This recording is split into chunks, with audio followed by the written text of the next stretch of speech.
Êxodo capítulo é o de número 3, o versículo de número 13 em diante, diz assim a Bíblia: Então disse Moisés a Deus: Eis que quando vier os filhos de Israel e lhe disser: O Deus de vossos pais me enviou a vós, e eles me disserem: Qual é o seu nome? Que lhe direis? E disse Deus a Moisés: Eu sou o que sou. E disse mais: Assim dirá aos filhos de Israel: O eu sou me enviou a vós. E disse Deus a Moisés: Eu sou o que sou. Amém? Pode se assentar os que estão aqui presentes no templo. Vou ser bastante objetivo, rápido, diante dos minutos que me foi confiado. Mas, por favor, preste toda a sua atenção, que eu acredito que Deus falará ao seu coração, como já tem falado até o presente momento. O livro de Êxodo leva este título, porque Êxodo significa partida, significa retirada. E é um título totalmente apropriado, porque vai ser narrado aqui. Ora, como você, um leitor da Bíblia Sagrada, conhece, a história principal deste livro é quando Deus vai resgatar o povo de Israel do Egito. Só que o livro de Êxodo é uma continuação do que vai ser abordado e iniciado ainda no livro de Gênesis, quando Deus faz uma promessa para um homem. Qual é o nome deste homem? Abrão. Deus promete a ele que o faria uma grande nação.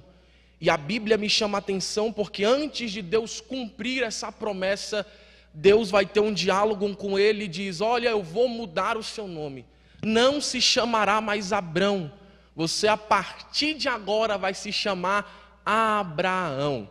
Isso é interessante porque no nosso idioma, no português, o nome de Abrão para Abraão teve apenas um acréscimo de um A.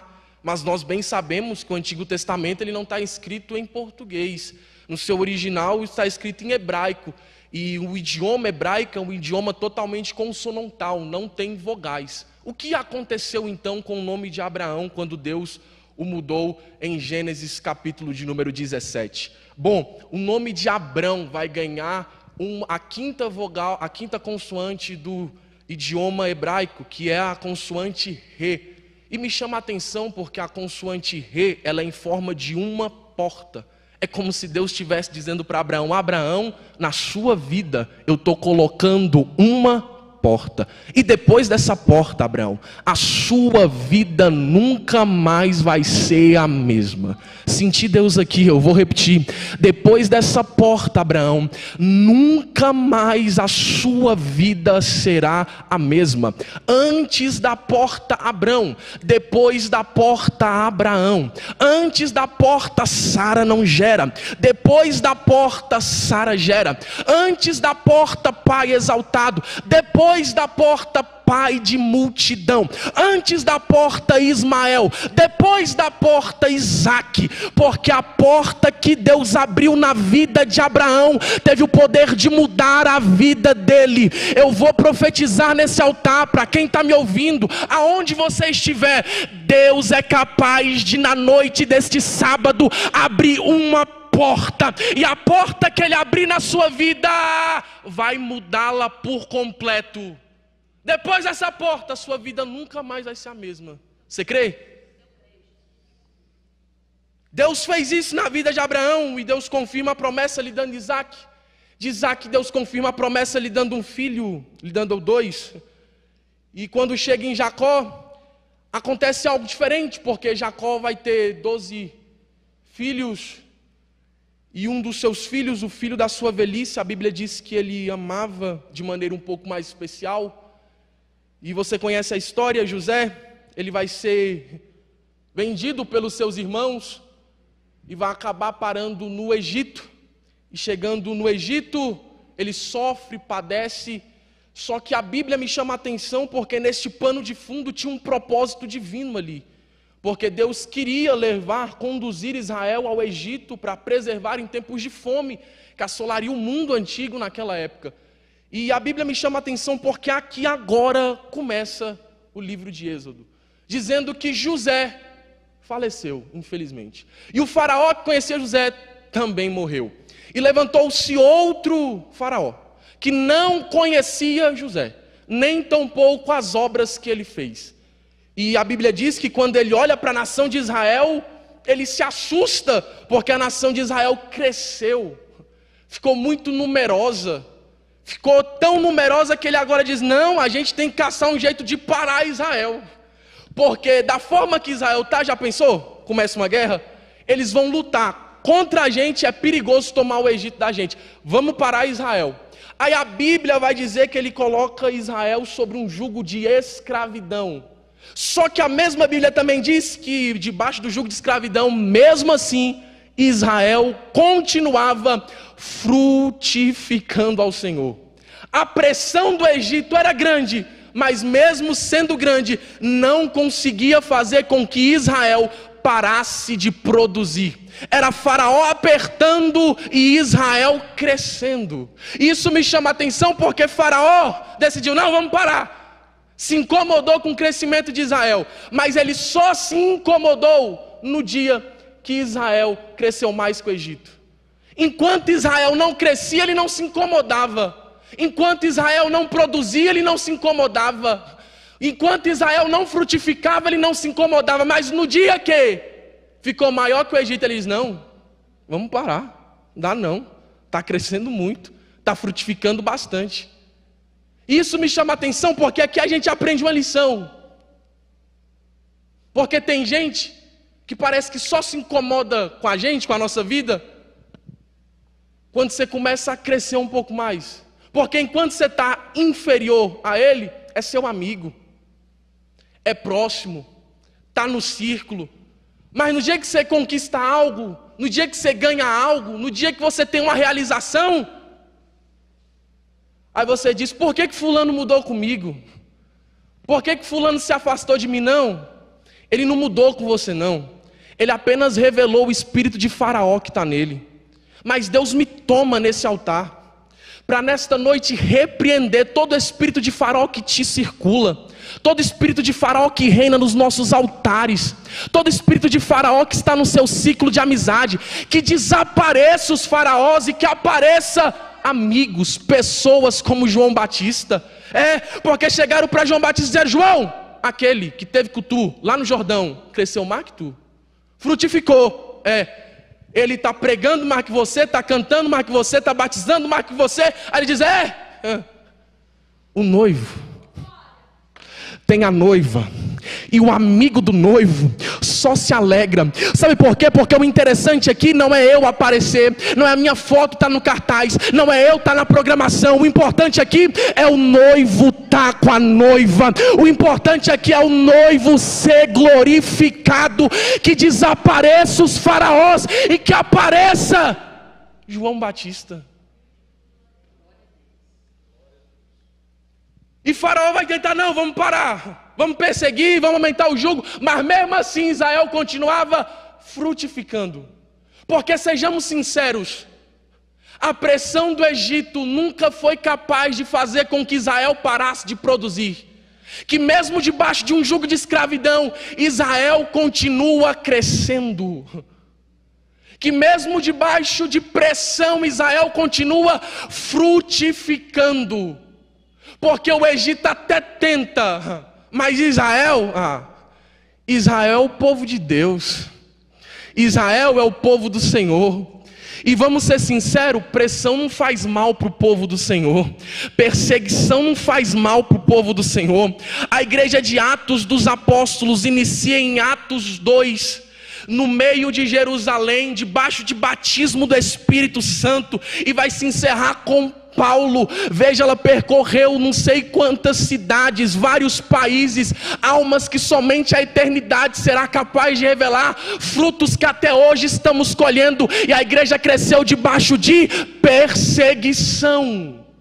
Por mais que o Egito tente parar você, você vai continuar crescendo, porque sobre a sua vida tem uma promessa. Qual? Você é povo de Deus. E povo de Deus cresce até sofrendo pressão. Eu aprendi com o meu pastor que igreja é que nem clara de ovo. Quanto mais você bate, mais cresce. Então deixa a pressão aumentar, deixa a calúnia aumentar, deixa o achismo aumentar, porque enquanto aumentar, a igreja continuará crescendo. Ainda que fechem as igrejas, não nos calarão, porque nós vamos pregar na internet. Ainda que cancele a internet, a gente vai pregar em casa. Ainda que nos prendem, nós vamos pregar nas cadeias, mas a igreja não vai se calar. Estou sentindo Jesus aqui. Você pode abrir a boca, você pode dar um glória a Deus, você pode aí na sua casa levantar as mãos ao céu e dizer aleluia, pode? Orebai, reba, súbia, Jesus. Meu Deus do céu, se puder o Oséias me ajudar por favor no teclado, fazer um fundo, eu fico agradecido. Então esse é Israel crescendo debaixo de um jugo, crescendo debaixo de escravidão. Aí nesse período Deus envia um homem, Moisés, para ser o libertador de Israel.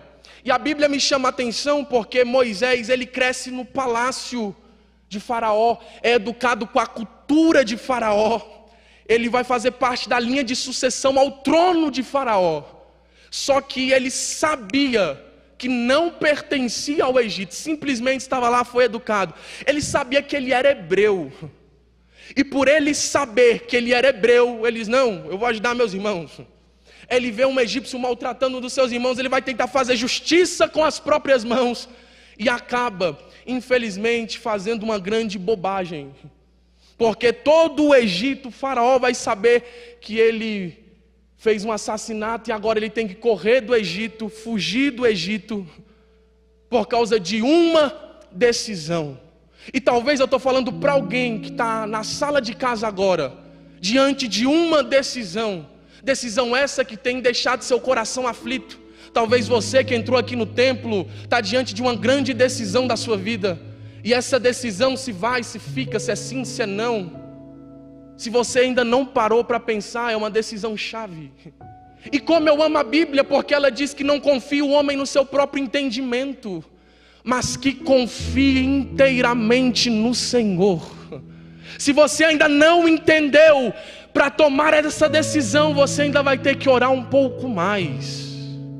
Para tomar essa decisão, você ainda vai ter que buscar um pouco mais do que está na Bíblia.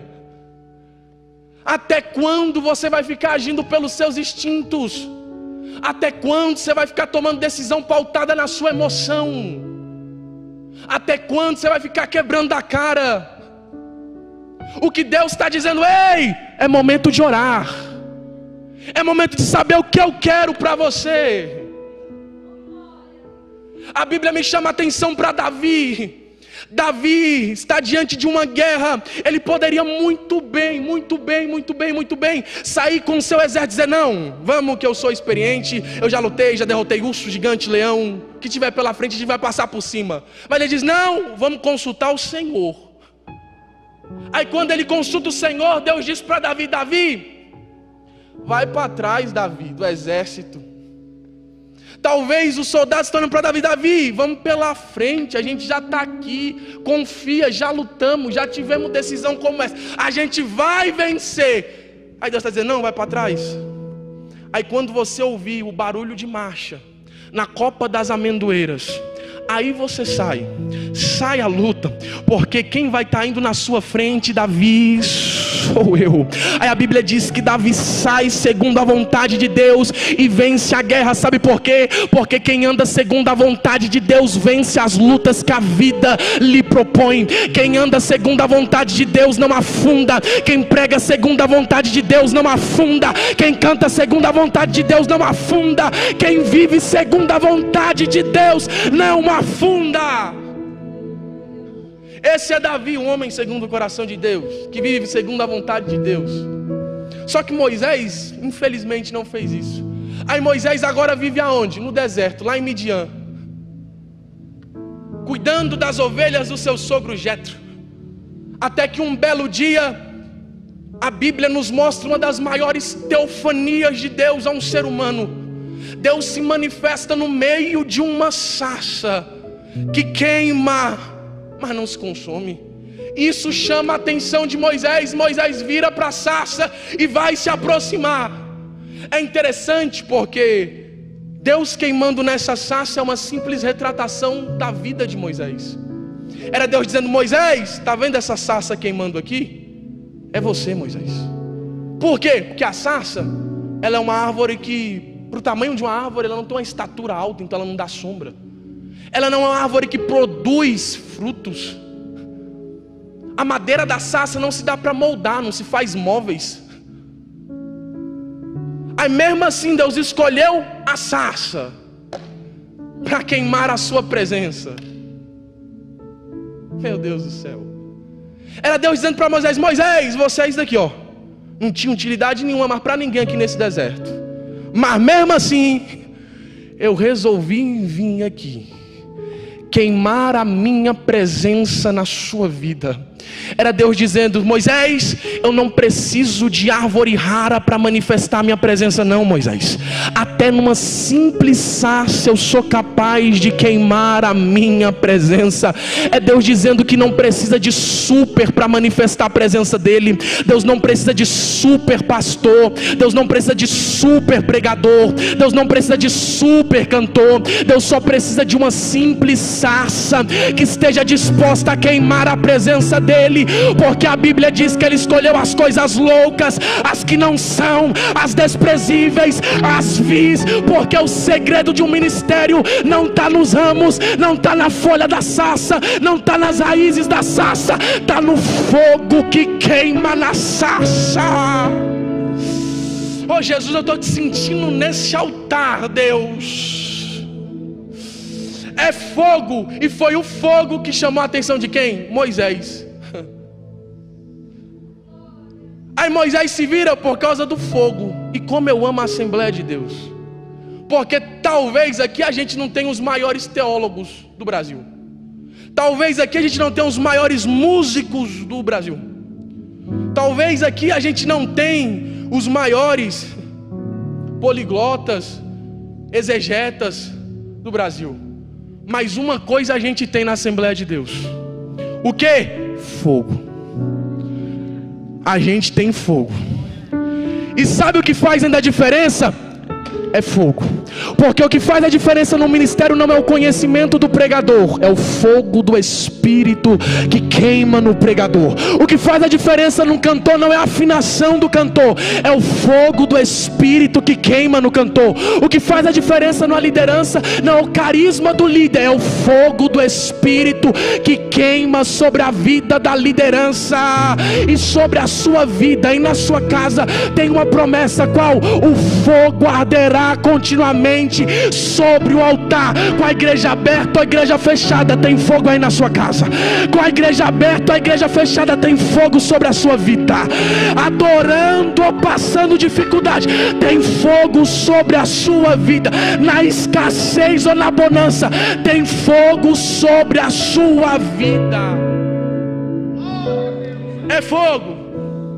Fogo que queima e não consome. E é esse fogo que faz Moisés se aproximar. Aí quando Moisés se aproxima, Deus brada da sarça dizendo: Moisés, tira a primeira sandália dos pés, Moisés. Isso é interessante porque é uma linha teológica bastante interessante que diz que Moisés carregava essas sandálias desde a época do Egito.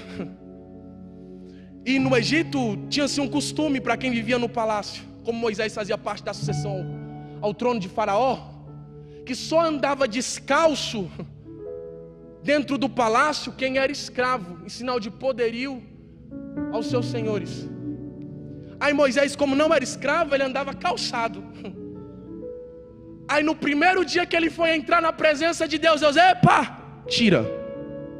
Porque lá no Egito tu era senhor, aqui hoje tu és servo, Moisés. Pode tirar a sandália dos pés. E isso é interessante porque é o primeiro convite de Deus para Moisés. Não foi para Moisés ser libertador, não foi para Moisés ser pregador, não foi para Moisés ser obreiro, pastor, não. O primeiro convite de Deus para a vida de Moisés foi para Moisés ser servo. Porque servo não está preocupado em aparecer. Servo está preocupado em servir.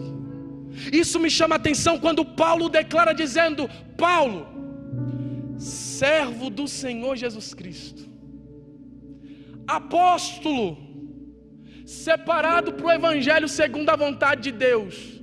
Paulo está dizendo assim: olha, igreja de Roma, eu sou apóstolo, só que antes de ser apóstolo, eu sou uma coisa: servo do Senhor Jesus Cristo.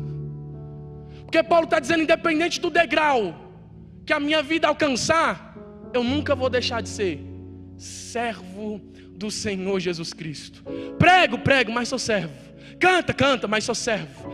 Sou músico, mas sou servo. Independente do que acontecer, eu nunca vou deixar de ser servo do Senhor Jesus Cristo. É interessante porque Isaías vai ter uma visão. Qual? Ele vê serafins adorando ao Senhor. Aí eu fico pensando, se aqui na Umadeb tem cantores que cantam tão bem, imagina um serafim cantando, gente. Imagina a glória que deve ser um negócio desse. Imagina Isaías ouvindo o serafim cantando, hipnotizado pelo hino, dizendo: não, deixa eu ver quem é o cantor que está cantando. Aí quando ele vai olhar, a Bíblia diz que eles têm 6 asas, com 2 cobrem os pés, com 2 voam, e com 2 cobrem o rosto. Isso é interessante porque você só reconhece alguém visivelmente se olhar no rosto da pessoa. É como se Isaías estivesse dizendo: não, deixa eu reconhecer quem é o cantor. Ele diz: não precisa me reconhecer não. Reconhece esse que está sentado sobre um alto e sublime trono, porque Ele é santo, santo e santo. Porque o único aqui que merece honra é Deus, o único aqui que merece glória é Deus, o único aqui que merece poder é Deus, porque Ele é Senhor e a gente servo, e nunca iremos deixar de ser. E é isso o convite de Deus para Moisés. Aí Moisés, tá bom, inicia um diálogo, colocando ele: não, Senhor, mas em mim não dá para eu ir não, sou um homem de língua pesada, Senhor. Aí Deus diz: não, Moisés, quem vai contigo é eu. Diz: beleza, então eu vou, mas quando eu chegar lá, aí vão me perguntar: no nome de quem eu estou indo? O que eu vou dizer? Aí você, Moisés, diz para eles então que o eu sou, meu Deus do céu, te enviou. O meu nome, Moisés, sou o que sou. E isso é interessante porque Deus está revelando a sua essência para Moisés. Deus poderia dizer para ele: Moisés, é o eu faço. Moisés, é o eu posso. Mas Deus não, é o eu sou. Porque Deus não queria ser reconhecido pelo povo de Israel pelo que ele pode fazer, nem pelo que ele faz, mas simplesmente pelo que ele é. Aí Deus está dizendo: é o eu sou. Por quê? Porque Deus é imutável. Deus simplesmente é. Ontem Deus era, hoje Deus é, amanhã vai continuar sendo. As circunstâncias não mudam o que Deus é. E diante disso nos surge uma pergunta: tá bom, Deus é, mas Deus é o quê? Aí Jesus nos responde essa pergunta no Evangelho de João dizendo: eu sou. Eu sou o pão da vida que desceu do céu. Era Jesus dizendo que só nele há sustento para a sua alma. Ele disse: eu sou a luz do mundo. Ele dizendo que fora dele tudo são trevas. Ele disse: eu sou o bom pastor, porque ele é o único capaz de dar a sua vida pelas suas ovelhas. Ele disse: eu sou a porta, porque a única passagem para a vida eterna é Ele. Ele disse: eu sou o caminho, porque fora dele tudo é perdição. Eu sou a vida, porque fora dele tudo é morte. Eu sou a verdade, porque fora dele tudo é mentira. Ele disse: eu sou a ressurreição, porque mesmo que se nesse período nós morrermos, o mesmo Senhor descerá do céu com alarido e com voz de arcanjo e com a trombeta de Deus, e nós, os que morrermos em Cristo, ressuscitaremos ressuscitaremos a encontrar o nosso Senhor nos ares. Ele é a ressurreição. Ele mesmo disse: eu sou a videira. Por quê? Porque nós somos os ramos e sem Ele nada podemos fazer. Ele declarou no Apocalipse dizendo: eu sou Alfa. Por quê? Porque antes de tudo Ele já era. Ele disse: eu sou o Ômega, porque ainda que passe tudo, Ele continua sendo. Ele disse: eu sou o princípio, porque antes de toda criatura Ele já era o Criador. Ele disse: eu sou o fim, porque ainda que passe tudo, Ele continua sendo o Criador. Ele disse: eu sou a raiz de Jessé. Por quê? Porque não tem homem, não tem governo, não tem sistema, não tem político, não tem reino que mude o que Ele é. Ele disse: eu sou a estrela de Davi. Por quê? Porque não tem anjo, não tem principado, não tem potestade, não tem diabo, não tem demônio que mude o que Ele é. O que Ele é? Ele é aquele que vem montado em um cavalo branco, cujo nome é fiel e verdadeiro, e na sua coxa e sobre a sua coxa está escrito: Rei dos reis, Senhor dos senhores. Ele é o seu Deus, Ele é o meu Deus, Ele é o Deus da Umadebe. Orebai reba súbia. Oh Jesus, eu estou te sentindo aqui, Deus. Ele é o seu Deus. Você tem um Deus. Você pode glorificar a Deus por isso? Pode. Você pode dizer aleluia aí na sua casa? Pode estar com vergonha de dar glória a Deus na sala, rapaz. Vergonha de gritar gol do Flamengo que você não tem. Está com vergonha de dar glória? Mostra para os seus vizinhos que você é a igreja. Mostra que você tem um Deus. Abre a boca, dá glória, porque você ainda é igreja. Fica de pé, fica aí no seu quarto, na sua casa, onde você estiver, aqui no templo.